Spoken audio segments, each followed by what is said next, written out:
Security and a former Navy SEAL. Congressman, thank you. This is pretty disturbing. Good afternoon. Just give me your interpretation when you hear about these 7 subpoenas. What does that make you think? Well, you know, I think that the word that you use is very applicable here, and that's concerning. This isn't a partisan issue. This is an American issue, and Americans should be very concerned. Now, this program, of course, that's gaining intelligence is something that has been successful to deter or to figure out, stop attacks, if you will. But at the same time, there are very strict procedures put in place so that there's a strict firewall between partisan politics and national security. And obviously what we're seeing, we saw that it was revealed that Susan Rice, her request for folks from the other party to unmask them was more so. There were more requests past the November election. The fact that Samantha Power is being subpoenaed, whether she was one who was asking for that or maybe she potentially had information of folks that were unmasked, is particularly concerning given the fact that she's a diplomat and not an intelligence officer, and clearly there would be some partisan politics at play here. So the American people have to be concerned about a firewall between partisan politics and national security, and it is right that the Congress execute their oversight over this for sure. I'm glad you mentioned that, because partisan politics at play here, those words are serious. Those are criminal words, because if there is proof that, in fact, this was politically motivated, that is illegal. It is legal for someone to unmask an individual for intelligence purposes, but to unmask them for political purposes is illegal. And they should be subpoenaed, and there should be investigation, and it should have happened a long time ago. 3 of the subpoenas were issued to the CIA, the FBI, and the NSA, seeking details related to the alleged unmasking, and those requests were made by National Security, the former National Security Advisor Susan Rice. Why is it then that this investigation somehow seems to have been covered up, and then now all of a sudden we're hearing about it? Well, you have a different administration in there now, and look, there's some common sense at play here, right? Folks were unmasked, names were leaked. Some of those, if the request for the unmasking had to be given or requested to the intelligence community, so they should be subpoenaed to figure out who requested it, where it went. So people, it was requested, they had the information was leaked. There are some big problems here. And again, the American people have to have confidence that there's a firewall between partisan politics and national security. And as you said, if in fact people were unmasking American citizens in a politically motivated way, you have a crime here. I'm not saying that you do. We don't have the facts yet, just as though the other investigations are ongoing between Russia and everything. Let the facts lie where they may, but it's important that we get to the bottom of this for the confidence of the American people. Okay, so we talked about the 3 subpoenas. 4 others issued Wednesday focused on the former Trump campaign aide Michael Flynn.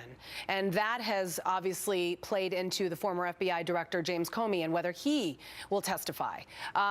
Let's talk about the subpoena of Michael Flynn. What do you think they'll find there? You know, I'm not really sure. I know that there's a lot of political football going here, and what I will say, underlying in all this issue is the fact that the United States doesn't have a uniform policy for cyber. What's an act of war? What's active aggression? What happens if a country meddles in our election? There's no policy there. There needs to be a policy. That being said, you know, yes, Michael Flynn has been subpoenaed. Were there some wrongdoings there? Has been investigated for some months now by the FBI. And again, let the facts lie where they may. And if folks did something that was either criminal or was wrong, then they should be held to account. And that includes anyone in this country. But here's what I don't understand, because it's not like Michael Flynn wasn't forthright with the administration. I mean, he went to the vice president and explained his history. Susan Rice apparently had gone to then campaign and candidate President Trump before he became elected and had explained that there was some reason why he might be able to be blackmailed by the Russians. So none of this was a surprise. But then when Vice President Mike Pence came out and said that he had no idea that he had any dealings, financial dealings, as we know, with other countries, apparently that was a surprise to the vice president. So there's some disconnect here. I guess we just need to get some help connecting the dots. Maybe you could do it. I wish that I could connect those dots for you. I don't know all those things. I know. Listen, I want to say that Michael Flynn has served this country with honor for decades.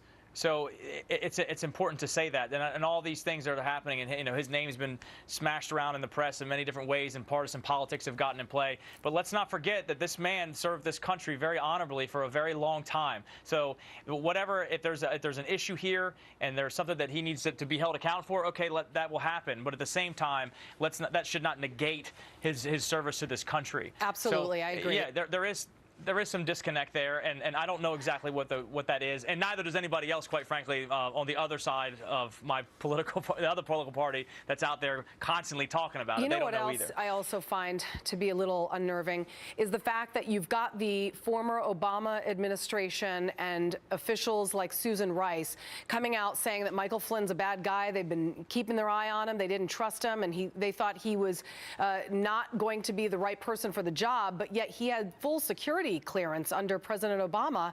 He had full security clearance to go to Russia and to meet with officials there. They had no problem with him at that point. So then at what point did they change their mind about Michael Flynn? Because if they didn't like him, then he wouldn't have been doing all of that, and they wouldn't have given him the security clearance.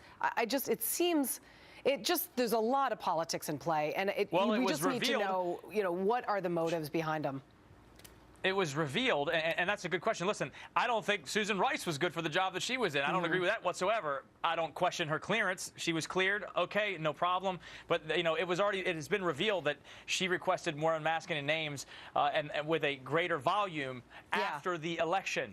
I'm just saying you do not give security clearance to someone that you think that the Russians are going to use to blackmail the United States. I mean, what? There's no question. Yeah, no. All right. Anyway, Congressman, thank you very much. Appreciate it. Thank you. Have a great day. So fun.